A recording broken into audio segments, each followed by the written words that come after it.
Live mock test series शुरू करने से पहले आप सभी को एक सूचना देना है कि वेदाकर इंस्टीट्यूट जो एग्रीकल्चर के विद्यार्थी है MPPT की जो तैयारी कर रहे हैं उनके लिए प्रतियोगिता बैच 3 स्टार्ट हो चुकी है 15 मार्च से। कंप्लीट कोर्स है, जिनको भी कोर्स लेना है वो कंप्लीट वीडियो उनको मिलेगा। साथ में इसमें उनको test series, live mock test series और FLT टॉपिक टेस्ट सीरीज, इसमें सारी चीज़ें इंक्लूड रहेगी मात्र 4,999 रुपये में। और ये कोर्स आपको हमारे एप्लीकेशन पर मिलेगा। साथ ही इसमें आपको फिजिक्स और मैथमेटिक्स की जो क्लासेस है वो लाइव मिलेगी। तो ये जो क्लासेस है ये हमारी प्रतियोगिता बैच 3 के नाम से आप हमारे एप्लीकेशन डाउनलोड करिए और इस कोर्स का आनंद लीजिए। मात्र 4,999 रुपये में ये कोर्स मिलने वाला है। साथ ही एक अपडेट और देना है आपको, लक्ष्य बैच के नाम से हमारी MPPT की टेस्ट सीरीज चल रही है। इसमें आपको टॉपिक टेस्ट सीरीज, साथ में live mock test series, FLT और 1000 क्वेश्चन आपको प्रैक्टिस करने के लिए मिलेंगे। साथ ही इन सब प्रश्नों को मिलाकर देखें तो आपको 3000 से लगभग 4000 प्रश्न की तैयारी अच्छी बढ़िया तरीके से हो जाएगी। जो आप एग्जाम में गलतियां करते हैं इस टेस्ट सीरीज के माध्यम से आप वो जो गलतियां हैं वो यहीं पर ही कर लेंगे, तो एग्जाम में आपकी गलतियां ना होने की संभावना बन जाएगी। ये टेस्ट सीरीज मात्र 351 रुपये की है और ये लक्ष्य बैच के नाम से हमारे एप्लीकेशन पर मिलेगी। तो अधिक से अधिक बच्चे हमारे एप्लीकेशन को डाउनलोड करिए और इस टेस्ट सीरीज को परचेस करिए, जिसके द्वारा आपकी तैयारी और बेहतर हो सके। जय हिंद स्टूडेंट्स, वेदाकेरी इंस्टीट्यूट के डिजिटल प्लेटफॉर्म पर आपका स्वागत है। तो बताइए, फर्स्ट क्वेश्चन आपका जो है, मृदा में उपलब्ध नाइट्रोजन की मात्रा का परीक्षण निम्न विधि द्वारा किया जाता है। मृदा में आप सभी को पता है नाइट्रोजन, फास्फोरस और पोटेशियम के लिए मृदा का परीक्षण किया जाता है। तो मृदा परीक्षण में अगर हमको मृदा में उपलब्ध नाइट्रोजन का अगर निरीक्षण करना है, परीक्षण करना है, एनालिसिस करना है, तो बताइए कौन सी विधि का उपयोग करके हम क्या करेंगे, मृदा में उपस्थित नाइट्रोजन का मृदा में उपस्थित नाइट्रोजन का परीक्षण करेंगे। फटाफट बताइए। चेतन वास्केल जी, आपका ये वाला आंसर आ गया है। तो यहां पर जेल्डाल विधि है, ब्राय नंबर 1 मेथड है, ओल्सन मेथड है और फ्लेम फोटोमीटर मेथड है। तो ध्यान रखना, मृदा में अगर हमको क्या करना है, मृदा में उपलब्ध नाइट्रोजन का अगर निरीक्षण करना है तो उसके लिए उपयोग किया जाता है जेल्डाल विधि का। तो आपका ए वाला आंसर जो है वो करेक्ट होगा। कौन सा? ए वाला आंसर। हमेशा ध्यान रखना, जेल्डाल विधि से मृदा में उपलब्ध नाइट्रोजन का परीक्षण किया जाता है। ये दोनों मेथड जो है ये किसके लिए है? फास्फोरस के लिए है। और इसमें से ध्यान रखना, ये जो ब्रे नंबर 1 मेथड है ये अम्लीय मृदा में, किसमें? अम्लीय मृदा में अगर हमको फास्फोरस का परीक्षण करना है तो ब्रे नंबर 1 मेथड का उपयोग करते हैं। और ओल्सन मेथड का उपयोग हम किस में करते हैं? तो जो क्षारीय मृदा है या फिर हम बोल सकते हैं उदासीन, मतलब ऐसी मृदा जो कि उदासीन के निकट हो, तो इनमें अगर हमको फास्फोरस का परीक्षण करना है अम्लीय मृदा में या क्षारीय और उदासीन मृदा में, तो ब्रे नंबर 1 मेथड और ओल्सन मेथड का उपयोग करते हैं। ऐसे ही अगर हम फ्लेम फोटोमीटर की बात करें तो फ्लेम फोटोमीटर का परीक्षण करने के लिए जो है कौन से तत्व के परीक्षण के लिए उपयोग किया जाता है? पोटेशियम और सोडियम। पोटेशियम और सोडियम के लिए जो है वो फ्लेम फोटोमीटर का उपयोग किया जाता है। तो इस प्रकार सभी विधियों का ध्यान रखना, इसमें से आपको क्वेश्चन पूछा जाता है।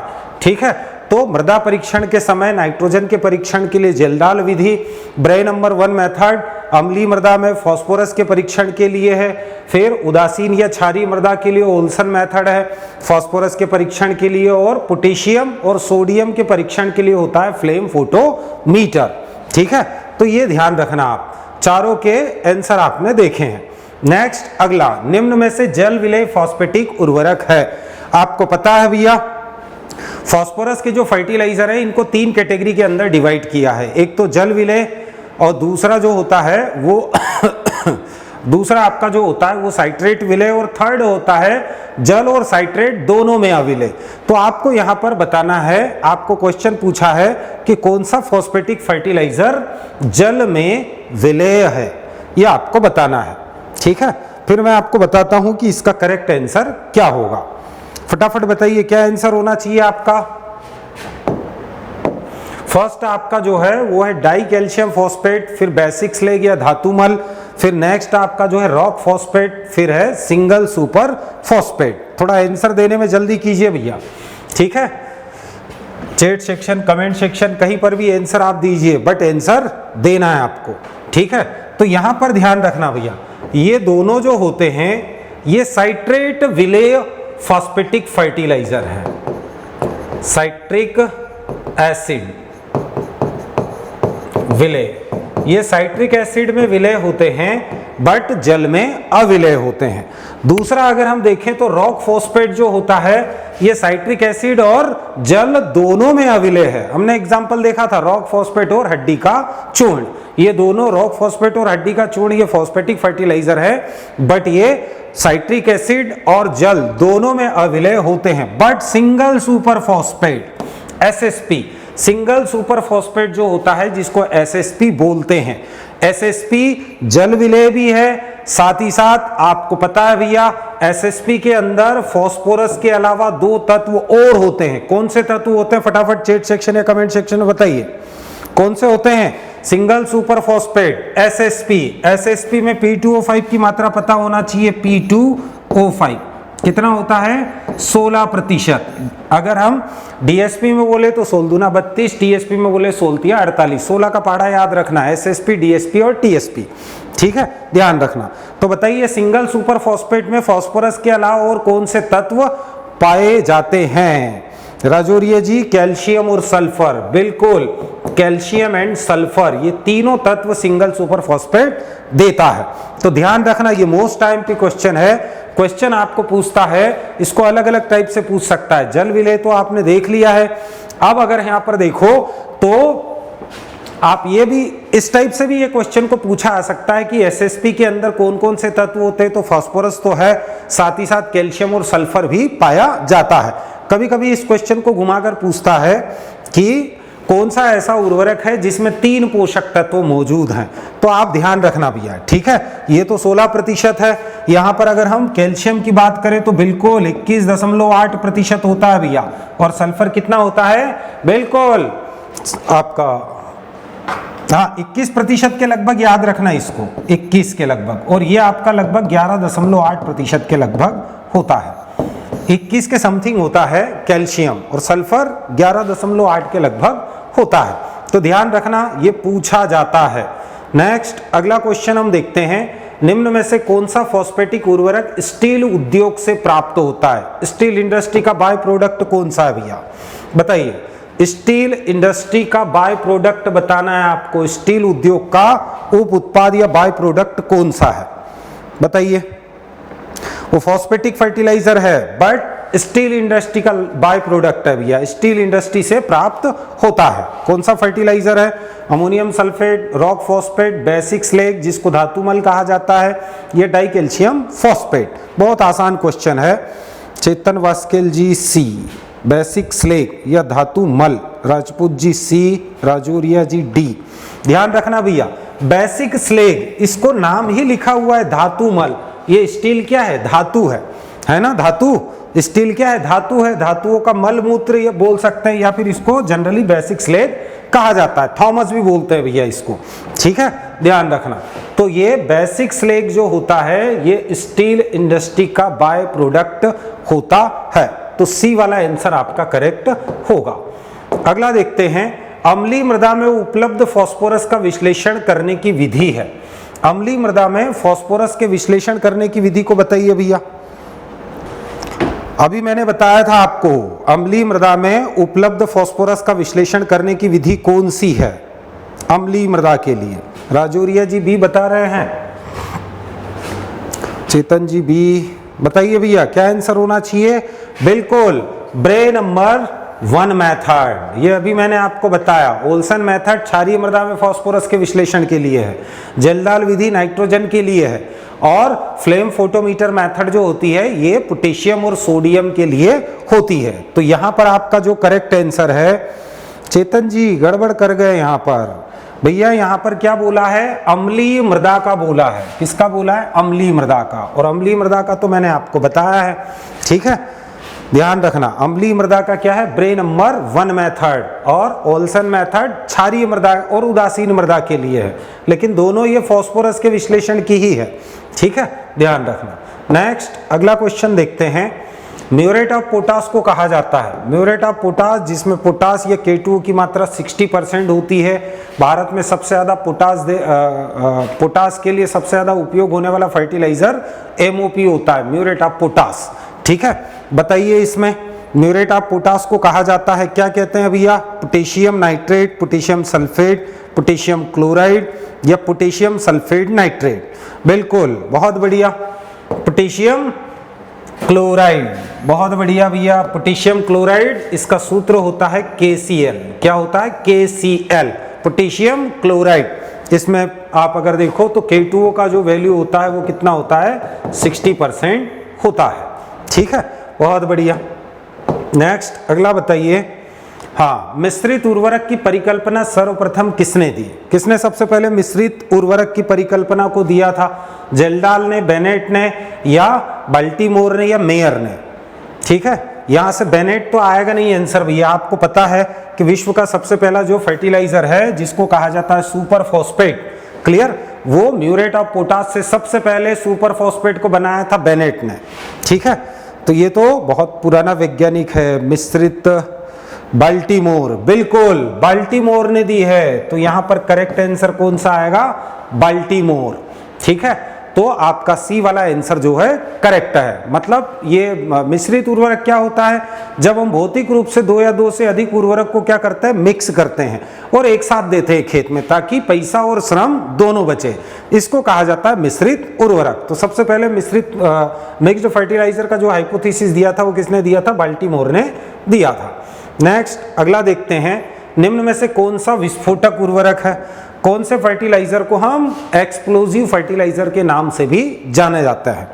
ठीक है, साथ ही साथ यही क्वेश्चन को ऐसा भी पूछ सकता है कि निम्न में से कौन सा उर्वरक सबसे अधिक आर्द्रता ग्राही है? दोनों का एक ही आंसर है।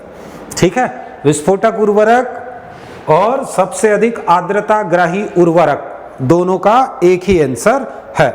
Urea, ammonium sulphate, ammonium nitrate और कैल्शियम नाइट्रेट। बताइए, राजपूत जी बता रहे हैं D, Vaskel ji D, ammonium nitrate, Rajoria ji बिल्कुल अमोनियम नाइट्रेट, डी वाला आंसर आपका करेक्ट है। बहुत बढ़िया। अमोनियम नाइट्रेट जो है ये नमी से क्रिया करके विस्फोट करता है। क्या करता है? विस्फोट करता है। साथ ही साथ ये सबसे ज्यादा नमी अवशोषक उर्वरक भी होता है। कौन? Ammonium nitrate. सेकंड नंबर पे नमी अवशोषक में यूरिया आता है। ठीक है, ध्यान रखना। नेक्स्ट अगला हम देखते हैं, उर्वरकों का राजा किसे कहा जाता है? किंग ऑफ फर्टिलाइजर किसे कहते हैं? DAP को, केन को, यूरिया को या अमोनियम नाइट्रेट को? बताइए। द किंग ऑफ फर्टिलाइजर, उर्वरक का राजा किसे कहा जाता है? पहले आप सभी को एक सूचना देना है कि वेदाकर इंस्टीट्यूट जो एग्रीकल्चर के विद्यार्थी है MPPT की जो तैयारी कर रहे हैं उनके लिए प्रतियोगिता बैच 3 स्टार्ट हो चुकी है 15 मार्च से। कंप्लीट कोर्स है, जिनको भी कोर्स लेना है वो कंप्लीट वीडियो उनको मिलेगा। साथ में इसमें उनको test series, live mock test series और FLT टॉपिक टेस्ट सीरीज, इसमें सारी चीज़ें इंक्लूड रहेगी मात्र 4,999 रुपये में। और ये कोर्स आपको हमारे एप्लीकेशन पर मिलेगा। साथ ही इसमें आपको फिजिक्स और मैथमेटिक्स की जो क्लासेस है वो लाइव मिलेगी। तो ये जो क्लासेस है ये हमारी प्रतियोगिता बैच 3 के नाम से आप हमारे एप्लीकेशन डाउनलोड करिए और इस कोर्स का आनंद लीजिए। मात्र 4,999 रुपये में ये कोर्स मिलने वाला है। साथ ही एक अपडेट और देना है आपको, लक्ष्य बैच के नाम से हमारी MPPT की टेस्ट सीरीज चल रही है। इसमें आपको टॉपिक टेस्ट सीरीज, साथ में live mock test series, FLT और 1000 क्वेश्चन आपको प्रैक्टिस करने के लिए मिलेंगे। साथ ही इन सब प्रश्नों को मिलाकर देखें तो आपको 3000 से लगभग 4000 प्रश्नों की तैयारी अच्छी बढ़िया तरीके से हो जाएगी। जो आप एग्जाम में गलतियां करते हैं इस टेस्ट सीरीज के माध्यम से आप वो जो गलतियां हैं वो यहीं पर ही कर लेंगे, तो एग्जाम में आपकी गलतियां ना होने की संभावना बन जाएगी। ये टेस्ट सीरीज मात्र 351 रुपये की है और ये लक्ष्य बैच के नाम से हमारे एप्लीकेशन पर मिलेगी। तो अधिक से अधिक बच्चे हमारे एप्लीकेशन को डाउनलोड करिए और इस टेस्ट सीरीज को परचेस करिए, जिसके द्वारा आपकी तैयारी और बेहतर हो सके। उर्वरक का राजा किसको कहा जाता है? फर्टिलाइजर का किंग यूरिया को कहा जाता है। सबसे ज्यादा इसी का उपयोग होता है, बिल्कुल यूरिया। तो यहां पर आपका करेक्ट आंसर जो है वो है सी। अगर आपको किसान खाद या सोना खाद या उदासीन खाद पूछे तो वो कैल्शियम अमोनियम नाइट्रेट या केन होता है। और केन के अंदर नाइट्रोजन दोनों रूप में होती है भैया। क्यों? क्योंकि क्यों क्या इसमें होती है 26% जो नाइट्रोजन होती है वो दोनों फॉर्म में होती है। 50% मतलब आधी नाइट्रोजन आपका अमोनिकल फॉर्म में होता है, आधी नाइट्रेट फॉर्म में होती है, कैल्शियम है साथ में। तो इस उर्वरक की जो प्रकृति होती है वो उदासीन प्रकृति होती है। ठीक है, यहाँ पर हमारा जो आंसर है वो सी है, यूरिया। नेक्स्ट, वर्तमान में यूरिया उर्वरक का उत्पादन निम्न विधि द्वारा करते हैं। यह किसके द्वारा किया जाता है? वर्तमान में जो औद्योगिक यूरिया का उत्पादन होता है, इंडस्ट्रियल यूरिया का जो प्रोडक्शन होता है, वो कौन सी मेथड के द्वारा किया जाता है? Ammonia plus calcium oxide, ammonia plus carbon monoxide, ammonia plus acetic acid and ammonia plus carbon dioxide. बताइए, इंडस्ट्री में यूरिया का प्रोडक्शन जो होता है वो कौन सी मेथड से होता है? बताइए। चारों आंसर मैंने आपको बता दिए हैं, कौन सा आंसर होना चाहिए। सबसे पहले राउले ने खोजा था यूरिया को मानव मूत्र के अंदर, साथ ही साथ होलर ने सबसे पहले यूरिया को प्रयोगशाला के अंदर एक अकार्बनिक उर्वरक अमोनियम साइनेट से बनाया था। यहाँ पर आपका करेक्ट आंसर कौन सा बता रहे हो आप राजौरिया जी? सी।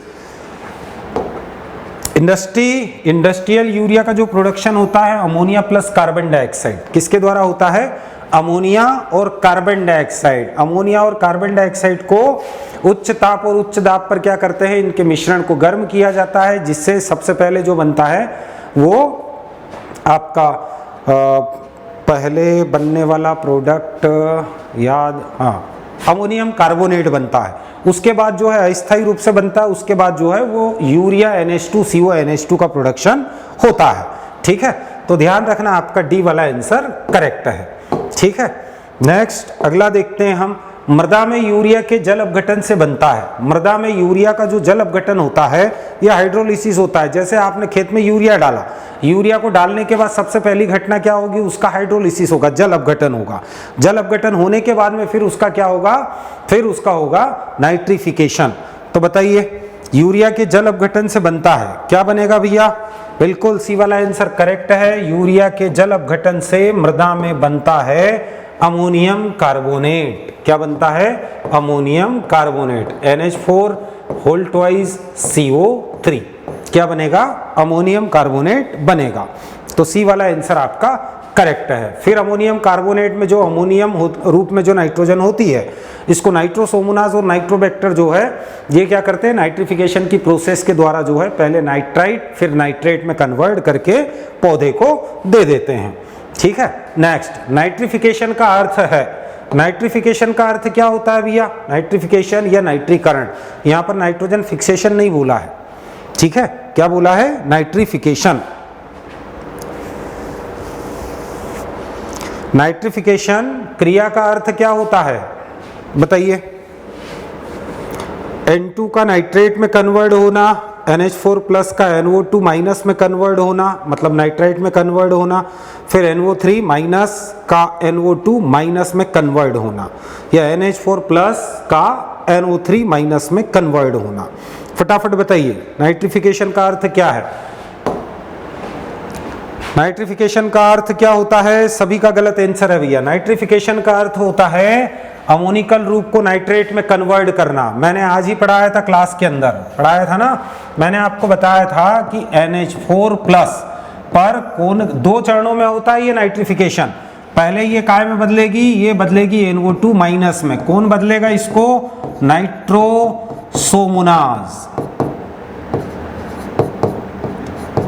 बैक्टीरिया या जीवाणु। ठीक है, ये तो पहला स्टेप हो गया। दूसरे स्टेप में क्या होगा? जो NO2 माइनस है इसको नाइट्रोबैक्टर, कौन? नाइट्रोबैक्टर, जो बैक्टीरिया रहेगा या जीवाणु रहेगा वो क्या करेगा? इसको किस में बदलेगा? NO3 माइनस में। तो ये पूरी की पूरी कंप्लीट प्रोसेस जो है NH4 मतलब अमोनिकल फॉर्म का नाइट्रेट फॉर्म में कन्वर्ट होना, ये क्रिया क्या कहलाएगी? तो ये क्रिया कहलाएगी नाइट्रिफिकेशन। तो करेक्ट आंसर आपका कौन सा आएगा? करेक्ट आंसर आपका रहेगा डी, अमोनिकल फॉर्म का नाइट्रेट फॉर्म में कन्वर्ट होना। बीच में दो बैक्टीरिया लग रहे हैं, नाइट्रोसोमोनास और नाइट्रोबैक्टर। ठीक है, ध्यान रखना। जबकि अमोनिफिकेशन इसके पहले हो जाता है, जिसको हमने जल अपघटन बोला है ना, वो अमोनिफिकेशन है यूरिया का।